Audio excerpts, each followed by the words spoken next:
Welcome to We Are Soccer, the show that talks about pro soccer, youth soccer, and everything in between. I'm your host, Craig Hearn. All right, another jam-packed show for you guys. The soccer never stops. Currently, the U.S. women's national team's playing in their second Olympic game, so we'll talk about that. We'll talk about their first game where they lost 3-0 to Sweden, so we'll break that down. And we'll also talk about the U.S. men's national team and how their run in the Gold Cup is going. Besides those points, what else do we have on today's show?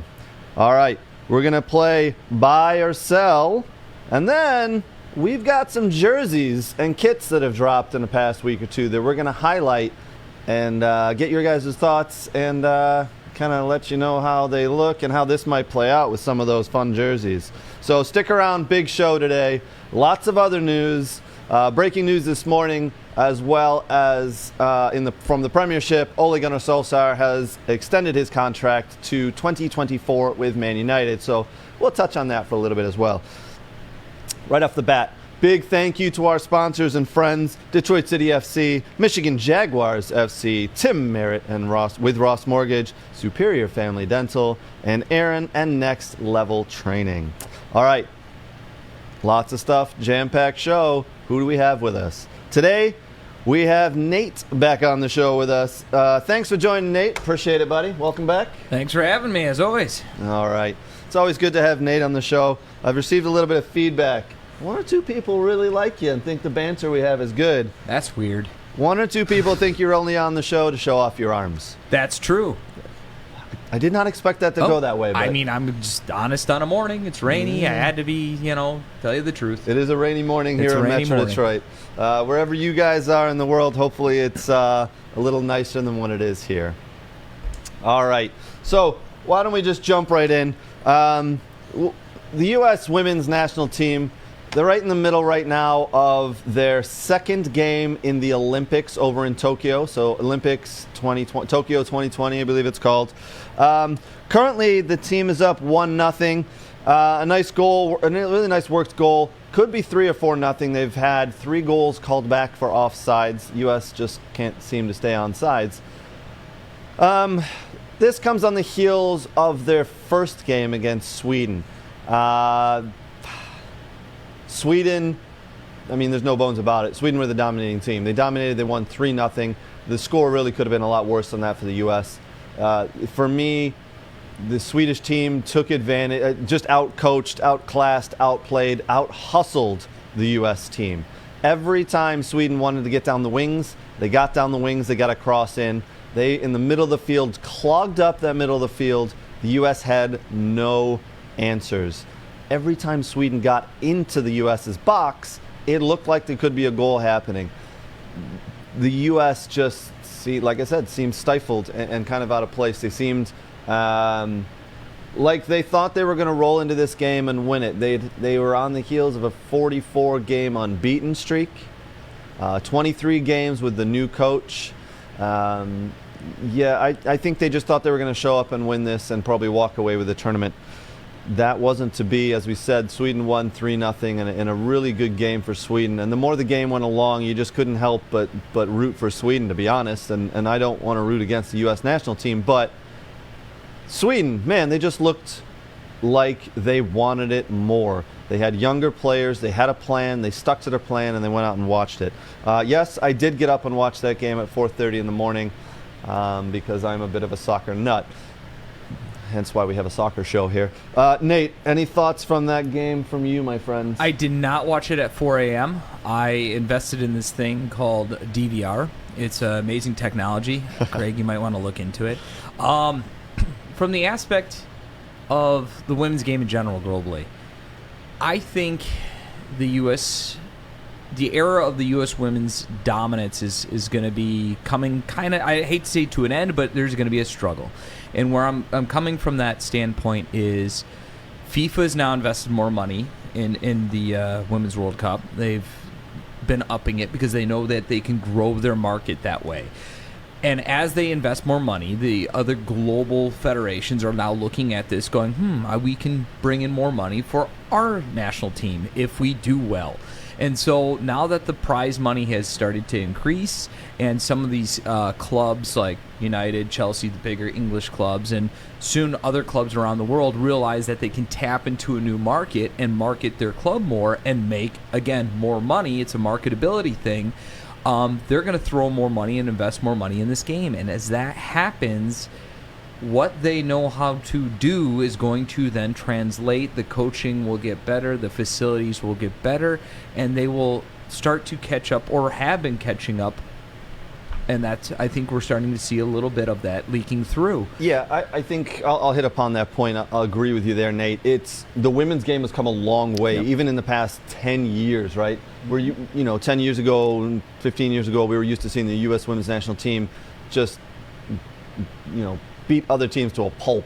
That doesn't happen these days. I think the women's game around the world has just upped its level, and they're catching up to the U.S. And it's a good thing to see. Yeah. I'll be really honest. Yeah. I mean, some of the strongest leagues in the world, are in England, are in Germany. Those are really good women's leagues. Mm-hmm. The rest of the national teams around the world, they're catching up to the U.S. and we're seeing it. But I mean, don't forget, the U.S. women's national team is still ranked number one in the world. They are still the favorites, even though they lost their first game here. I believe they're still the favorites to go on and win the Olympics. I, for one, think they do still go on to win this Olympics. Yes, they were outclassed, they were outworked, out-hustled, everything in that loss to Sweden. But I think they get their shit together. They win this game against New Zealand. They go to play Australia Tuesday the 27th at 4 a.m. That's Eastern time. In the third game of their group stage here, and they progress through and they find a way. They could very well play against Sweden in the finals, which would be an interesting matchup. Right. So, and I think they'll get out, and I think they'll do, get down to the final for sure. But what I mean is, in the past, they would roll through everything. They would just blitzkrieg everyone, get to the final, and then maybe struggle a little bit. And I think that's going to start to stop. And I think that they're going to have better or harder competition throughout these group stages, throughout the knockout rounds, because of that emergence, because of that growth that we're talking about, which is a good thing. And I think they're getting to a point where they're going to be at a crossroads where they're going to either have to adapt or they're going to find life to be hard going forward.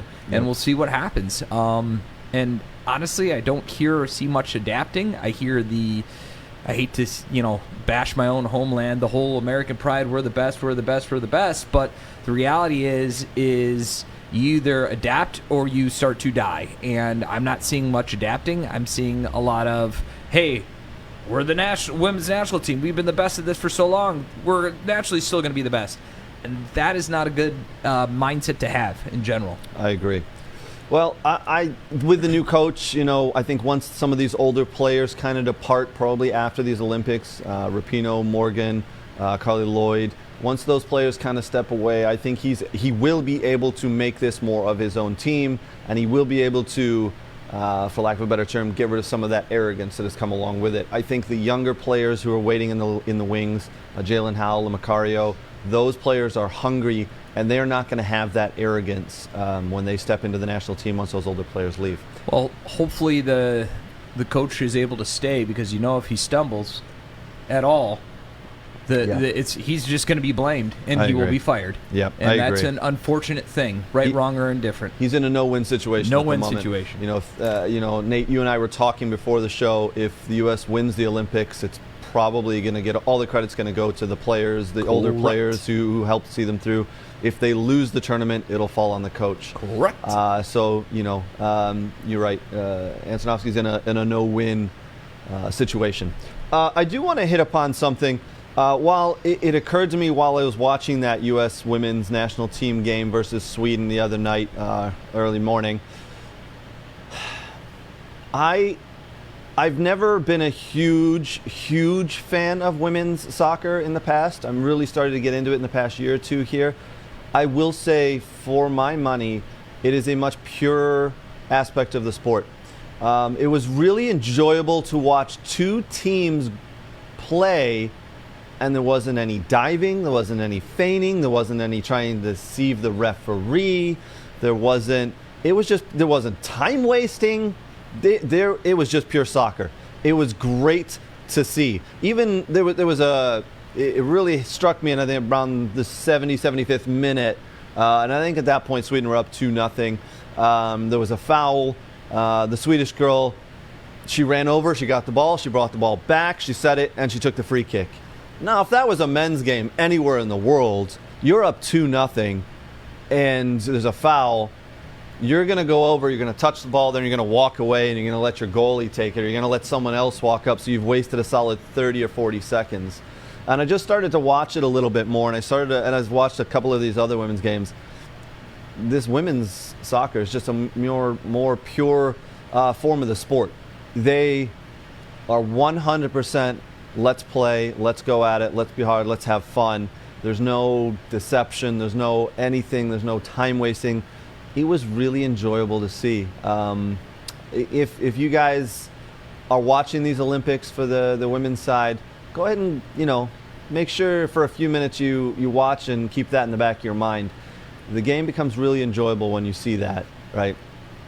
I don't know, Nate, if you've watched or noticed any of that, but for me, it's more enjoyable to see a game the way it's supposed to be played. I don't like comparing different forms of this game to each other. I like it for what it is, and I think when, not to knock your comment, but what I hate is, when people go, oh, if the women's team did this, or, if the men's team did that, or, if an MLS team was here, or a Premier League team was there, each one of these leagues, each one of these teams are different, and they play different, and you can enjoy it for what it is and how it is, whether it's college, whether it's high school, whether it's USL 1-2 MLS, NISA. It's all different, and I think the different aspects of the game make it unique, and I like to just watch it for what it is, and enjoy it for what it is. Perfect. It's a different part of the game. Well, we'll be keeping tabs on the U.S. women's national team. We'll let you know some score highlights as they come in today. And obviously, as we said, Tuesday they play against Australia. We're going to assume here, we don't want to be arrogant ourselves, but I think we can assume that they're going to win today against New Zealand. They will probably win against Australia, progress through to the knockout stages. And we'll be able to talk a little bit more about them next week. It's coming home. Right? Did I use it right? I don't know. I think you used that wrong. But that's okay. Next time. We'll keep working on you, Nate. Okay, come on. All right. Big shout out to our friend Kellen Acosta of the U.S. men's national team. Today is his 26th birthday. So happy birthday, Kellen. You're right now in the throes of the Gold Cup with the U.S. men's national team. You play in the quarterfinals tomorrow night, which will be Sunday, down in Texas at AT&T Stadium against Jamaica. The U.S. men's national team advanced through the group round about 5-6 days ago now. They beat Canada 1-0 in a game that was not much of a standout game for any of the U.S. men's team players. They seemed to stumble a little bit. They did win 1-0. But I think the only reason, to be honest, they won 1-0, yes, they scored about 20 seconds into the game. But after that, they sat back. They weren't able to break down Canada very well. And the only reason they won is because Canada had absolutely nothing on the offensive end.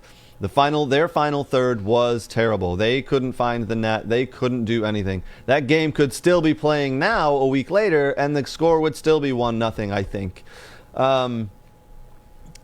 Kellen Acosta, I thought, did very well. The young gentleman in the back, Sands, the kid who came in for the U.S., I thought did really well. I'm very, very impressed with him. Other than that, Turner did well. The goalkeeper, I thought he came out very well on some of the corners and crosses. Other than that, the U.S. needs to pick it up a little bit. I did not like the idea of starting Zardes and Daryl Dike up top together. I don't think it worked.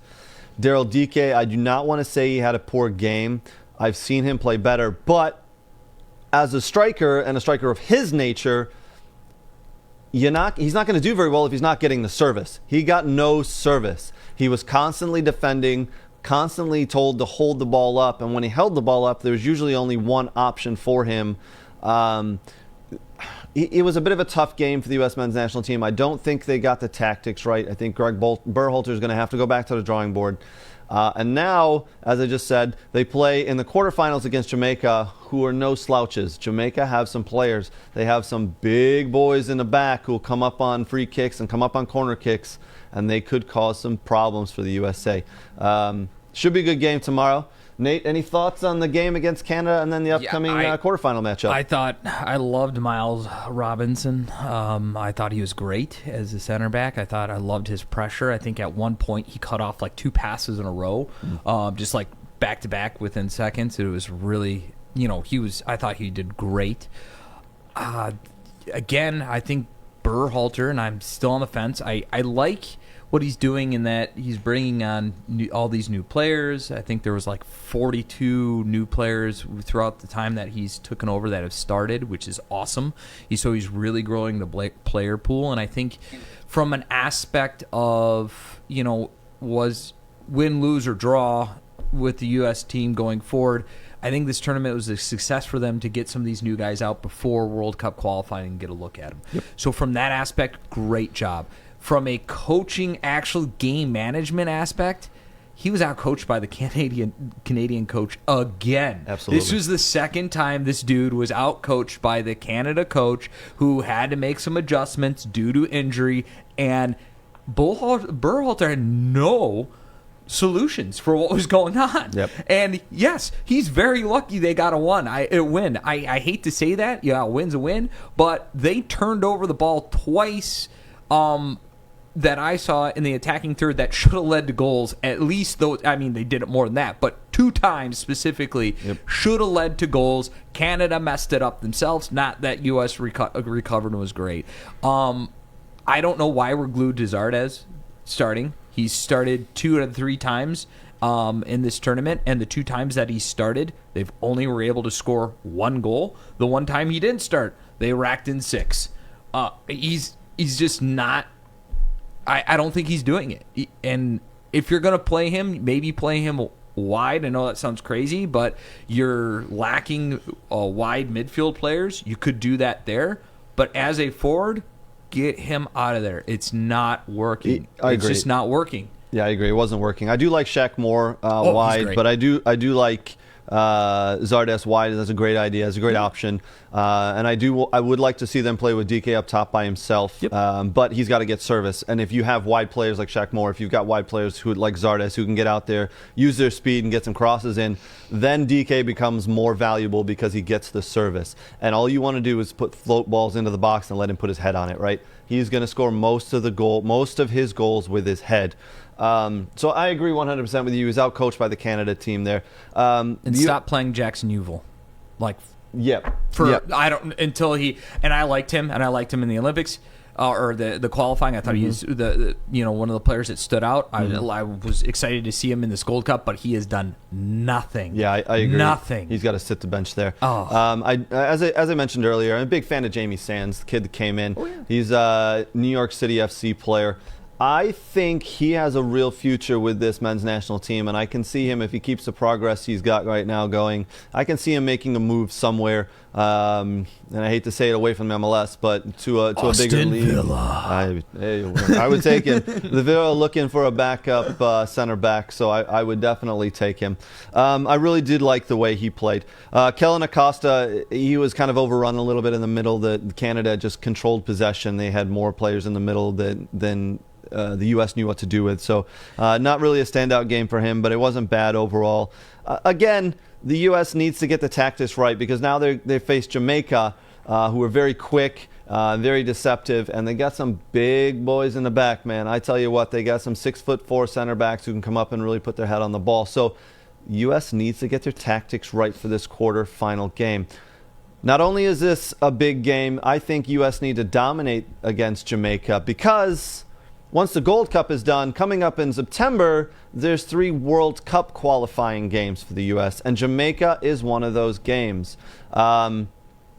So I believe that game has just this week been announced at the new Austin Q1. FC. Was it Q1? Q1, Q2, whatever it is? No, just the Q1. The Q2 is somewhere else. Oh, okay. So the Q1 in Austin, yeah. So that game's going to be in September. Listen, I want them to win the quarterfinals, advance through the Gold Cup. I think they the expectation for this U.S. men's national team in the Gold Cup is to get to the final. Anything short of that is just, it's a failure. But it's a little regional tournament. Yeah. To be honest, the main goal for U.S. soccer this year and in early next year is qualifying for the World Cup.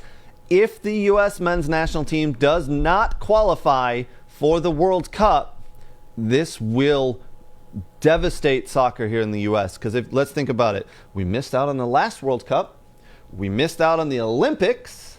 And then if we miss out on another World Cup, U.S. soccer could be in trouble if we do not get it together and qualify for Qatar 2022. And that was my point a little bit about, and obviously I want them to win, and I'll be disappointed they don't. But my point with, I think it's a success with bringing on these new players.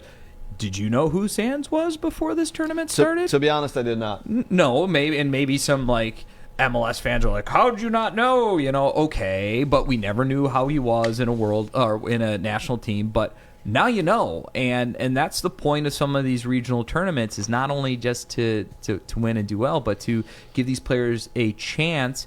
And maybe you find a diamond in the rough. And I think you have with Sands, and I think you have with Robbins, and Moore is making a case for himself, and DK, if he continues to do well, is making a case for himself. So that's building your roster. It's getting these guys not only experience and exposure, but then now going into qualifying, you have a better idea of some of these players you maybe didn't know about. And from that aspect, this tournament has been a success. Pure and simple, and hats off to Bradley we went back a couple of coaches there. My signals crossed. Hats off to Berhalter, because coaches like Bradley, that's where I was going, didn't do this. Agreed. Then when somebody got injured, everyone was like, we don't have a left back. There's no left backs. No Americans play left back. That's not true. You just don't know who they are because you've never seen them. And that's where Greg Berhalter has done a fantastic job, where other guys like Bradley in the past probably had failed. not. Absolutely. I 100% agree. The objective of the Gold Cup for the U.S. men's national team and Greg Berhalter and his coaching staff was to bring in MLS more, that we'll call it, for lack of a better term, the B and the C squad. We already know what Christian Pulisic can do, what Weston McKennie can do, what Sergio Dest can do. We know what these guys can do, but where are the backups? Where are the guys if someone gets injured, comes in? So you are absolutely right. Yes, this is a MLS-laden roster for the Gold Cup, but it's done for a reason, and a very good reason. And Nate, I think that's a great point you just hit upon. We'll move on. We'll keep tabs on the U.S. men's national team and how they progress through the Gold Cup. Jump on the We Are Soccer socials, especially on our Facebook group. Lots of discussions going on there. Once the game is live tomorrow night, there's always a thread going that's live discussion. People around the world watching that game jumping in. So be sure to watch and have your say. We're going to kind of wrap up World Soccer there, which was brought to you by Tim Merritt with Ross Mortgage. If you're looking to refinance, if you're looking for a new mortgage, call Tim Merritt with Ross Mortgage. Good guy, good dude, and he'll love to talk soccer when you're filling out those mile-long forms, trust me. Before we jump into our next section, I do want to give a quick shout-out to my daughter, Adeline. She's 6 years old. Last night, she saw me late working on the We Are Soccer show this morning, our topics, and getting all the facts and figures right, and she gave me a little present. So thank you, Adeline. I made sure to watch. She wanted me to wear it. She wanted me to say something. So big shout out to my daughter there. Hey, nice. Nice. I sit in this chair. I can do that, right? I think. When's she trying out now? Yes. So she's of the age now. She is. Time to lace up the boots. Yeah. My daughter plays for the Michigan Jaguars Junior Jags with Trisha Wellick, and oh man, she loves it. She absolutely loves it. Nate, I think what we're going to do now is we're going to jump in and we're just going to talk about a lot of the soccer news from around the world. So we're going to jump in and we're going to do other world soccer news, which is brought to you by Superior Family Dental. If you're looking for a dentist in the Metro Detroit area, hit up Superior Family Dental. They have 2 locations, one in Farmington Hills and one in Milford. Dr. Randy and Dr. Jeff, tell them We Are Soccer sent you, and you'll get a big discount and they won't hurt you as they drill into your teeth. Trust me. It's a good plug. All right, so lots of news coming up here. First one, we all know Barcelona have been in trouble here for the last couple of months. They are way over their wage bill. La Liga sets a little bit of a salary cap per team for La Liga. You're only allowed to spend so much on players and so much on salaries per season. La Liga has strict standards on this, and Barcelona are way over it. They need to sell players. They need to cut players from their team to get under the salary cap, we'll call it. So I'm just going to read you a little bit here. Barcelona's drive to reduce their wage bill has hit a significant obstacle as they struggle to make room to register their new signings and their star man Lionel Messi with his new contract. They just signed him to a 5-year contract. He's 34. He's going to be tied down, provided Barcelona can shift some of the dead weight and some of the other contracts. They'll have tied Messi down to the age of 39. This is coming straight from ESPN. The club must reduce their outgoings to ensure they comply with La Liga's spending limits next season. If they can't, they risk not being able to register Messi and his new contract or their new signings, Memphis Depay, Sergio Aguero, Eric Garcia, and Emerson Royal. Barcelona have until the end of the transfer window, which is August 31st. For everybody who doesn't know, the transfer window in Europe closes August 31st, and they must have gotten rid of some of those contracts and older players who are high earners by August 31st, and then have submitted all the paperwork for these new players, including Messi. The season for Barcelona kicks off August 15th. So there's an absolute chance that they don't shift these players, and Messi and some of these new players are unregistered. They have to sit there, and they cannot play until January 1st. They're going to be taking a 6-month vacation because Barcelona can't sell players and can't get rid of contracts. All right, so Bet they wish they showed Cantina to Munich when they wanted them. yeah, that would have been a big sale. Oh yeah, they wanted them. So- But nope, they decided to hold them so they can sit them on the bench. Smart. Interesting news. We'll keep tabs on that and see if Barcelona. We know it's a fire sale right now at Barcelona. We know they're selling everybody. Griezmann's going. Coutinho needs to go. I mean, everybody needs to go. No. Two things. The Messi signing the extended contract when everyone told me he was going to leave Barcelona has me chuckling, and I said, no, he is not going anywhere. He will never go anywhere except when he's 39 and plays for Inter Miami and helps Phil Neville actually win a game. Outside of that, I can't wait for the weird legal loophole that Barcelona finds out to get all these guys signed, where it's like, yeah, we're not paying them. They're not a player. They're a guest speaker being paid by our sponsorship over here, but Barcelona isn't paying them, but they're a guest speaker, and that's how they're playing. And there's going to be some wacky, weird loophole that they find. They might sell, they'll probably maybe sell 1 or 2 players, but then the rest of them are going to be entered in through some crazy Spanish loophole that they just work through legally. You know 100% Barcelona are going to find a way. Yep. And La Liga have put their foot down and say, we don't care who it is, whether it's Messi or anybody in the world, we are not going to allow this. And I think we can all call BS on that. Yeah. La Liga without Messi, who's watching? And I can tell you another entity that will help with this, and this might surprise people, but ESPN. Oh, yeah. If you'd forgotten, ESPN have purchased the rights to La Liga, so you'll be able to watch many La Liga games on ESPN.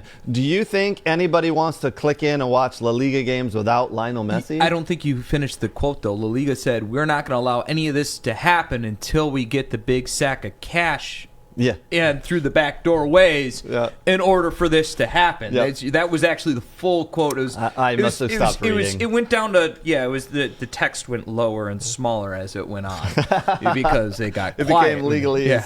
Legally it was on the contract. You guys didn't see straight that. So fine. We'll keep tabs on that. Messi, I'm sure, will get signed up, but stranger things have happened in the world of football, so we'll see how that goes.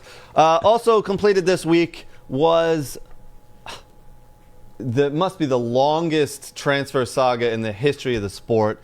Jadon Sancho finally goes from Borussia Dortmund over to Man United in He's an coming £85 home. million move.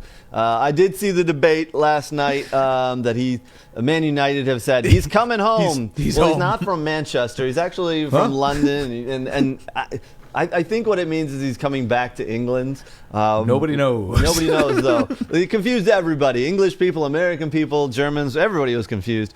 But finally, that £85 million move from Borussia Dortmund to Man United has happened. It's been about a year and a half in the works.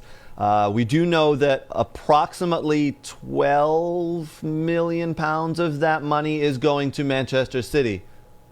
Now, I do hear you saying, wait, he's going to Man United. How is money going to Manchester City? How's that involved? Well, originally he was a player on the books at Manchester City. Man City sold him to Borussia Dortmund with a sell-on clause that said, when you sell him, we want 15% of that. So 15% now goes back to Man City. Yeah. So That happens all the time. I mean, it literally does. I think Yeah. De Bruyne, I think Chelsea got some money when De Bruyne went to City or something like that. Yeah, That's totally common. I'll tell you what, though, as you know, or maybe this comes as a surprise, but I happen to watch the Bundesliga a bit. I'm probably I did know shocked by that. Yep. And United probably has got just bought one of the most and youngest exciting players in that league that's coming over. Outside of Ernie Haaland. And you can make a case that when Sancho was playing, he made Haaland much better. So it's going to be exciting for the league, I think. Yep. It's going to be exciting for United fans. And hopefully if he has the same form that he had in Dortmund, I don't see why not. Usually players coming from Germany to England don't struggle as much. I think it's going to take him a little bit to get acclimated. I think he's going to have a little bit of a different role, less of a free-flowing role at Man United compared to what he had at Dortmund. You have a player that can play on the left, the right, or as a striker. I think we can both agree, though, that the English Premier League is a little bit tougher than the Bundesliga. The Bundesliga is a great league, don't get me wrong. It is. I love it, but it's a little bit tougher in the Premiership. It's a little bit faster, a little bit harder to play in. He's going to take a little bit of time to acclimate, especially with a new teammate. So I think we should give it a 7, 8 to 10 game cushion where it's going to take him time. He may not start every game.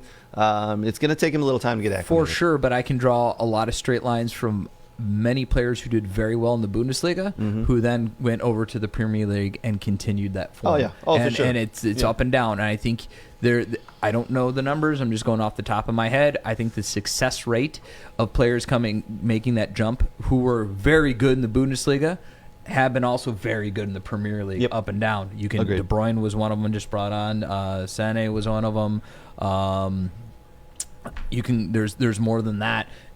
Players that went from A to B and were very good. Agreed.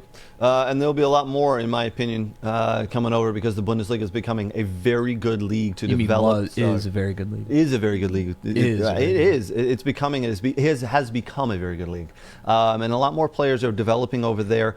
And as we've seen, there's a big influx of Americans, young American players going over there. That could be a whole other topic. Why don't we jump to some of the other quick rumors that have been going around? We all know Harry Kane is leaving Tottenham Hotspur. It's been. There's nothing. We know there's been bids from Man City, but nothing concrete yet. Nothing has been signed. We're expecting that to go through. It'll probably come down to the last minute because Daniel Levy and Tottenham are going to wait as long as they can to get as much money as they can. I've seen other rumors of Harry Kane potentially looking at Chelsea, but those all fade away. Those are just paper headlines, in my opinion, and try to get you guys to click and read. It's going to happen to City. He'll be their true number 9. We'll keep tabs on it. A lot of the other rumors also, Jack Grealish rumors to Man City.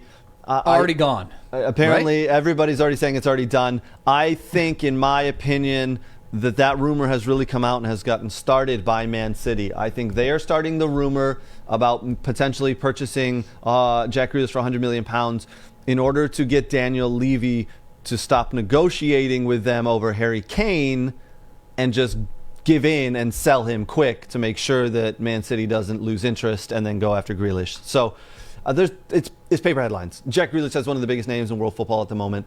Everybody's clicking in to read that, right? There was another one that came out by Sports Illustrated yesterday.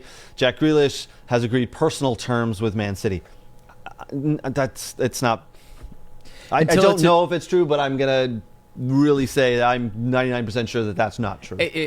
And with all this stuff, until it's announced by the club, I don't really believe it. I mean, I didn't believe the Sancho stuff was going on until it happened. But with all this, and even Harry Kane, I guess the Harry Kane makes it a little bit different because he wants to go and he doesn't want to be there and actually wants to win trophies. But and Sancho happened, really, that was locked in almost last year, but they kind of waited to get a better deal. But big money transfers on the back of a pandemic when you had no fans in the stadium, find it hard to believe. I could even see a world where Harry Kane doesn't leave because they can't meet the transfer price. These clubs are kind of cash strapped right now. They don't have a ton of capital to toss around. I agree. Well, we'll keep tabs on it. You're right. It might not happen, but Harry Kane has made his intention known. He would like to leave Tottenham and go on and win trophies. Another rumor that's come about that I really don't believe, Pogba to PSG. So PSG, Paris Saint-Germain, in Paris, in France, where he's from. He has a little bit of a love for the club, I believe. I don't see that happening. I just don't see it happening. Man United are not in a need to sell. They just purchased Sancho. They have a really strong squad. There's no way they're going to be able to sell Pogba and then try to accomplish their goal of going on and competing for a Premiership title. They sell Pogba, I think everybody in the league can just hand the title to Man City. Again, I think it's just paper talk, right? I'm completely shocked that a player in the last year of his contract, there would be a rumor coming out that he would go somewhere else. I know. This is very shocking to me. It's very unheard of, and hopefully he doesn't leave, right. or sign a bigger deal. Another rumor with PSG involved is Kylian Mbappe, who's in the last year of his contract. He's rumored to be wanting to go to Real Madrid and become a Galactico over there. I don't think he leaves, but then again, Ligue 1 in France is it's a two-team race. Right, and that's an interesting one because former national team players in France have actually made the comment of if he wants to be really great, he's got to move on to a better, more competitive league. So I wonder if, and the age difference there, I wonder if eventually, for sure, that buckles in and he goes off and plays for a more competitive league that can afford him. But again, the problem is this year is, where's this money coming from? These plays, you don't have. They were empty. Yeah, they were agreed. They had to pay facility people just to keep afloat out of their back pocket. I mean, so it's. We'll see what happens. These are big star names, and a lot of the newspapers and a lot of the websites now are just using these big star names to get clicks and reads and more views. And I could see January being more of a hotbed of transfers this year. Normally it's not, but this year, after they get some fans in and acquire some money and get things going, I could see a lot of these moves maybe, or agreements happening in January that would then carry on to next year type thing. But I just find it hard to believe, on the back of a international tournament year with the Euros and the Copa and the Gold Cup, that and less transfers usually happen because players aren't available to negotiate and talk. Then you add in the cash strap. Yeah. I agree. This January could be a little bit different than normal January transfer windows. And again, this transfer window closes August 31st. The next one opens January 1st. So we'll keep eyes on that.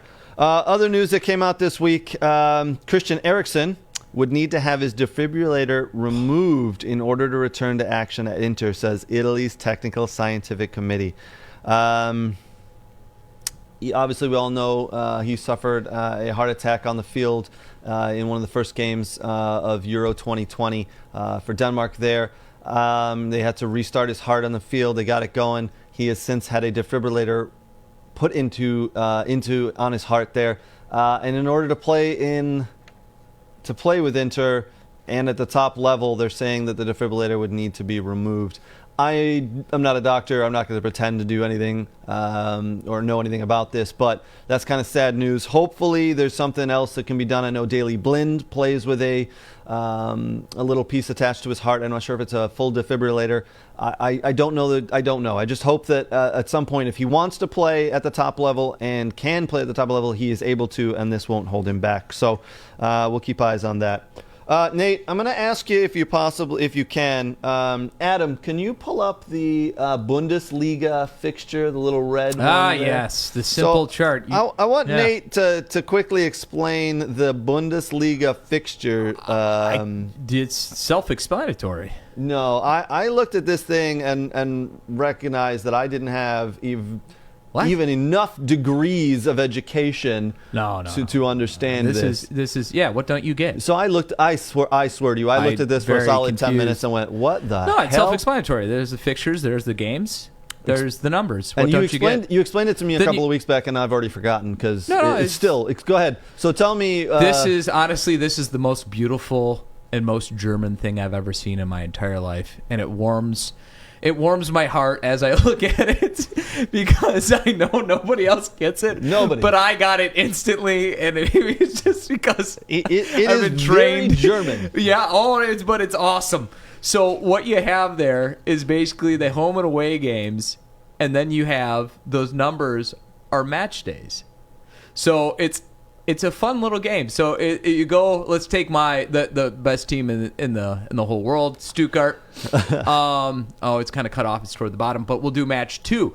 So match 2 because Stuttgart's away. Now we're moving it. Match 1 because Stuttgart's home. Yep. You go right across. Boom. First, that's game number 1. And if you scroll up there a little bit, Adam. They're playing Firth, game 1 right there. Who's away? So see, the home and away is what throws you off. Yep. But the away is across the right. The home is down across the left, and those are match days. It's a very German way of doing things. It's so simple, very and practical. German. I mean, follow the process. Yeah, I Germans couldn't about figure the process, it out, but yeah, done. no, it's like I got it instantly, and then everyone's like, I don't get it. I'm like, what?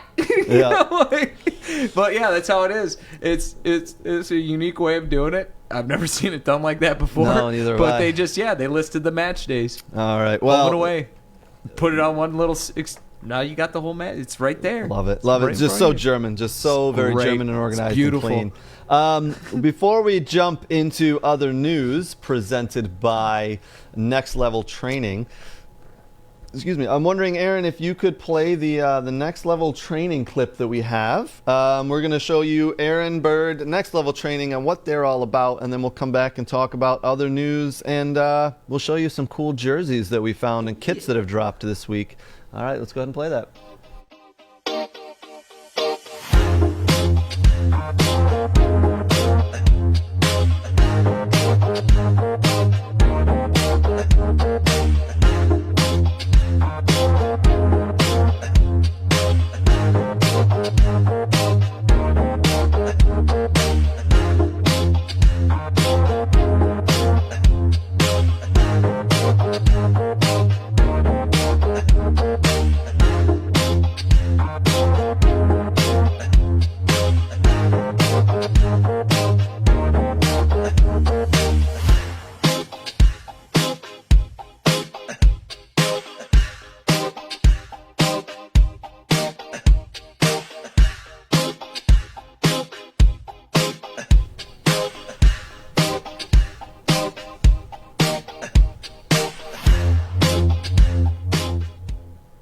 All right, so that was a clip from Aaron Bird and Next Level Training. I tell you what, guys, my kids went to the Next Level Training camp this past week, and they had an absolute blast.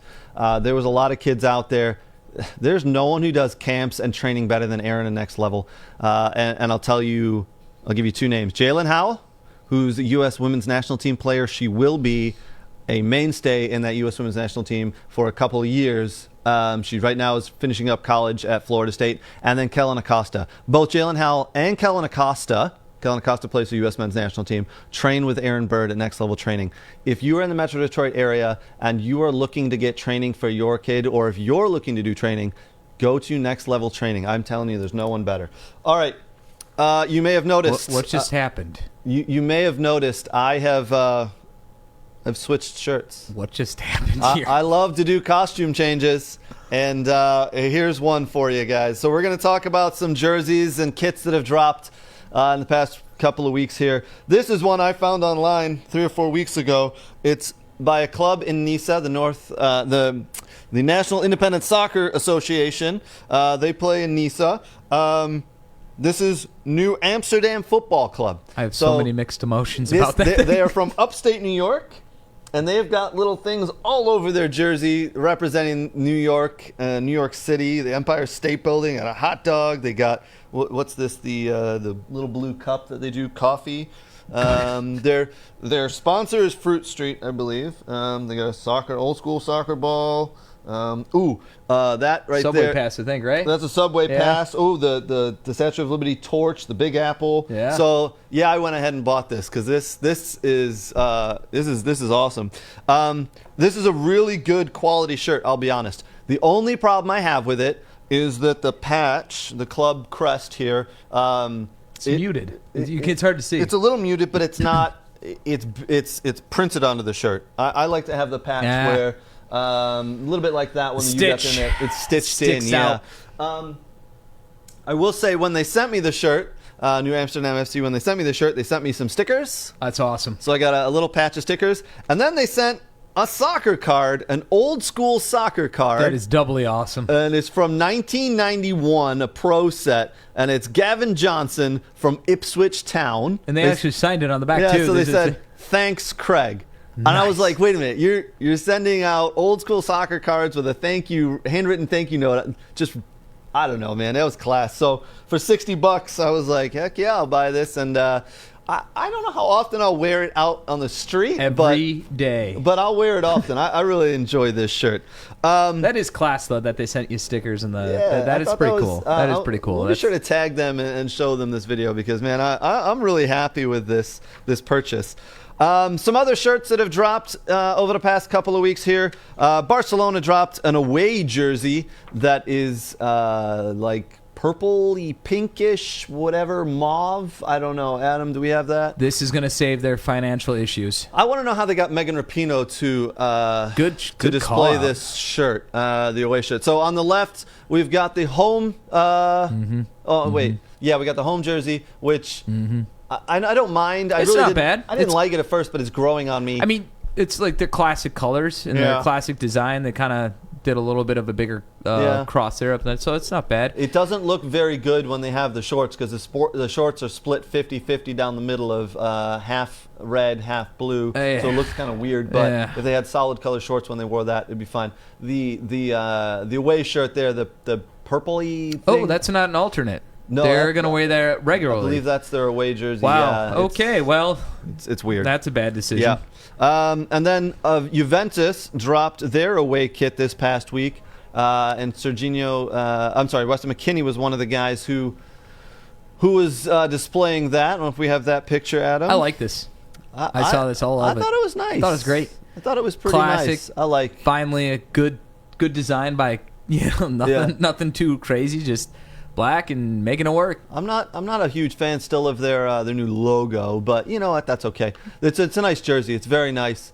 Looks like they've got another sponsor. They've got 2 sponsors on the front, which not a huge fan of. Setting a trend. Yeah, it's all about money, right? Setting a trend. This is one that you might confuse people. This is from a club called Bedale AFC. Ooh. And here is their kit. I don't know if we have that picture. Yeah, I bought. Now I'll be wearing this throughout the streets.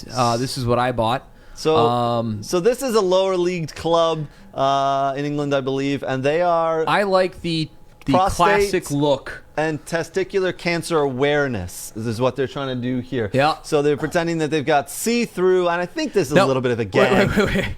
Are the arrows part of it? I believe so. Yes. Yeah. So now I'm definitely buying it. So they're trying to bring awareness to prostate and testicular cancer, as you can see. But this is what they put out, and they got a lot of online hits with this. So very interesting. Next one on the list, Tottenham Hotspur. This is their away jersey. When I saw this, I I thought it was a gag. I thought there was a joke involved. Can't wait to see this. This is bizarre. If we can bring up this. Wait, Adam, can you take the pictures of the bus seats off for a second and put the jerseys on, please? These do look like the old school bus seats you used to sit on, right? I thought that was their travel bus. No, that's the jersey. This is Hoiberg, and he's just it's like space, right? Is this? I can't believe this is what they're actually going with. You know what's awesome?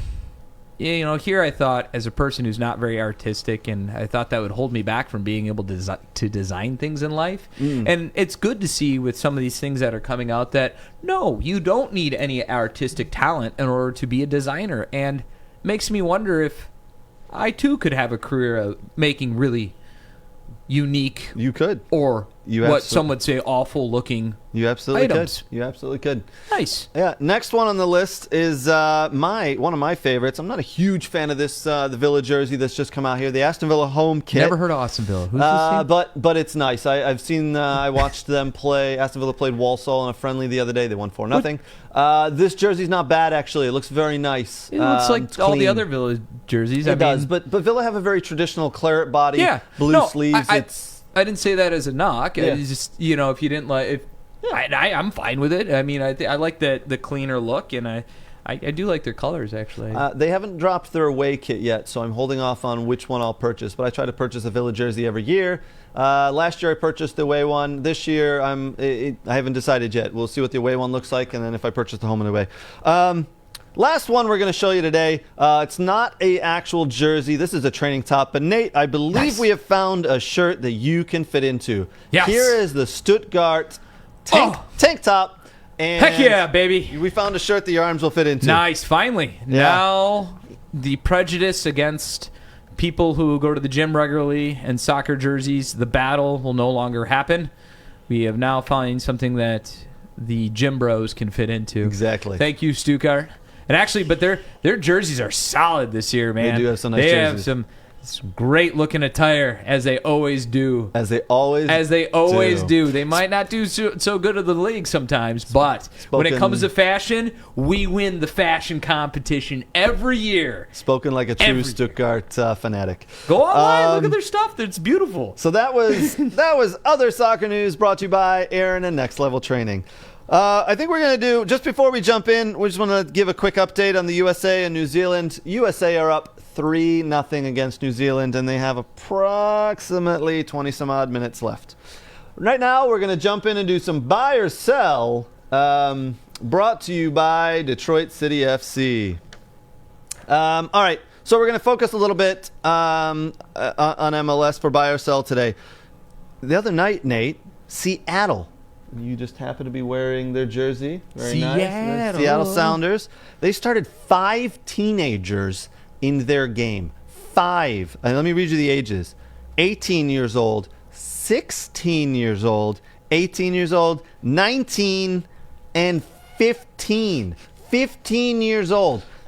I'm going to repeat what we just said here. Seattle started 5 teenagers in their league game. They ended up winning 1-0, I believe. Yep. Ruben Diaz came on, but they did well. Yeah, those players held their own.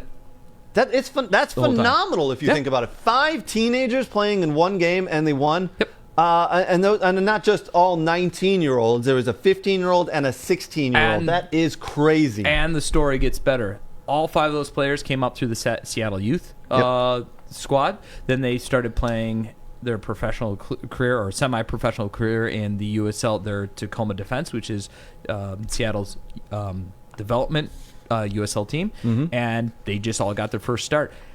I hate to use the words "that's how you do it," but this is what we need in our league. This is what we need to happen. So buying or selling MLS, bringing up youngsters. I love it. I love it. I'm buying. It's great. I'm all in. This is how, if we want to get better, and there's different pathways for every player, but having a pathway like this for these players to work up and go in and then become pros.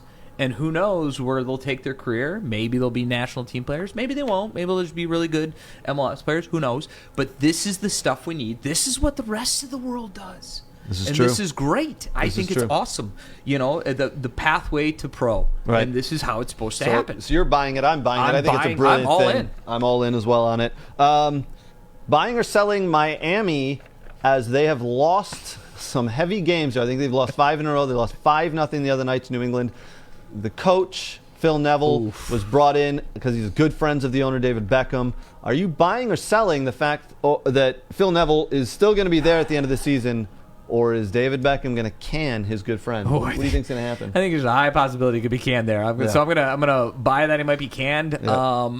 The problem is MLS is unique. I'm not saying it's better or worse or anything, but it's unique in their structure. It's unique in the times they play, how they play, and how everything forms.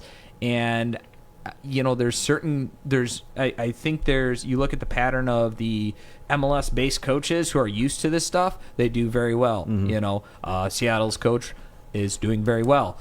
You take him and put him in the Premier League, he'll probably fail. But he knows how to work this league, and he knows how to do very well. And I think it's very hard for other coaches who come in who don't have that experience to do good off the bat. Hopefully he can stay. Hopefully they'll give him a chance and to see what happens, because it's not like he's been there a while. But it's a results-based league. Yep. Are you buying or selling MLS players going on loan? And the example is Daryl Dike went to Barnsley, did very well, and has now come back and is playing well for the U.S. men's national team. Buying or selling that a good thing for the league, for MLS?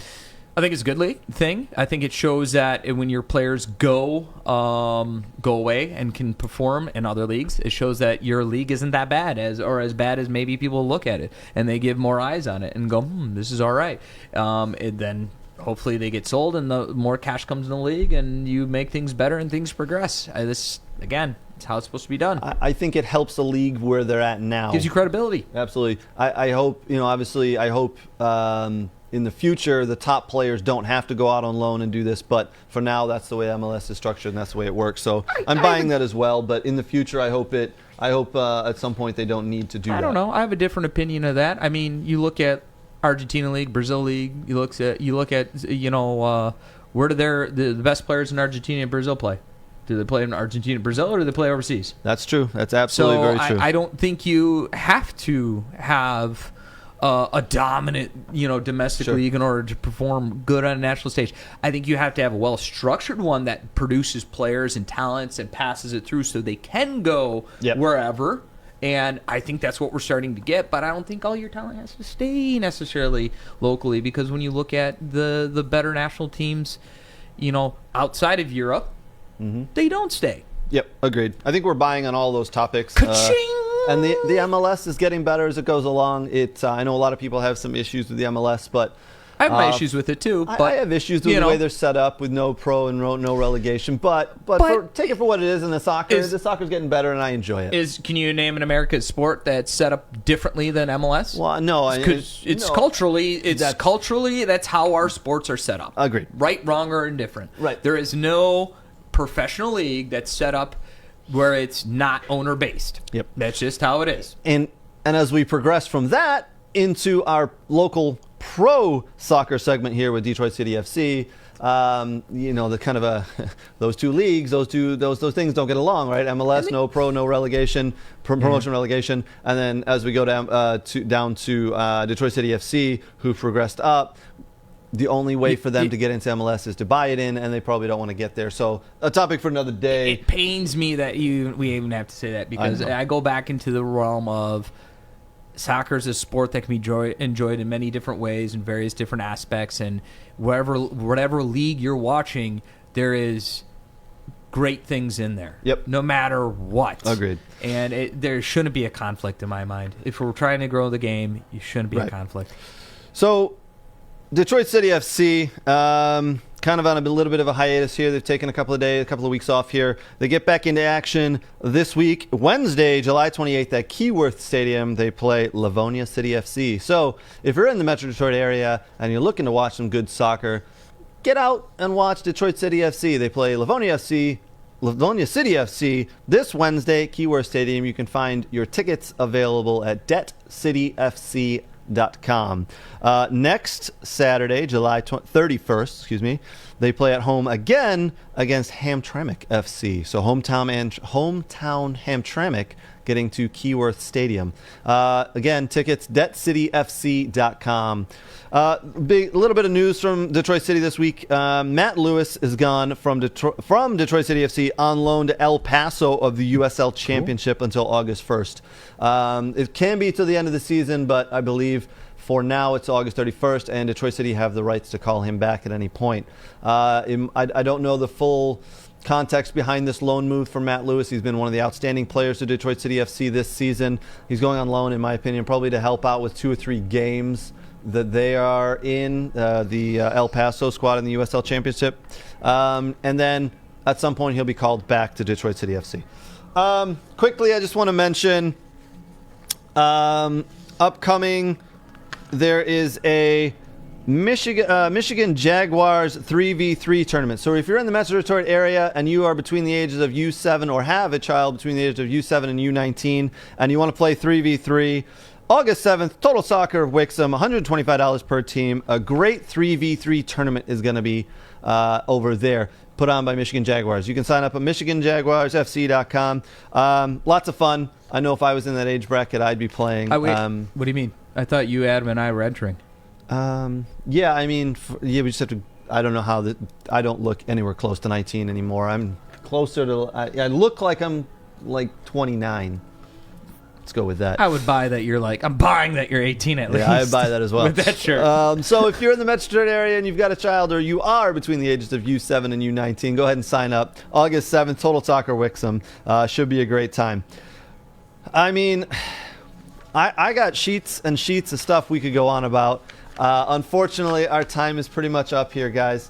Another jam-packed show of We Are Soccer. There's so much soccer going on.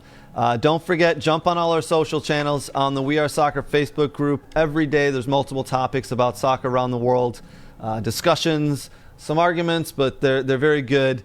We have a lot of people on those groups. We put out a lot of information.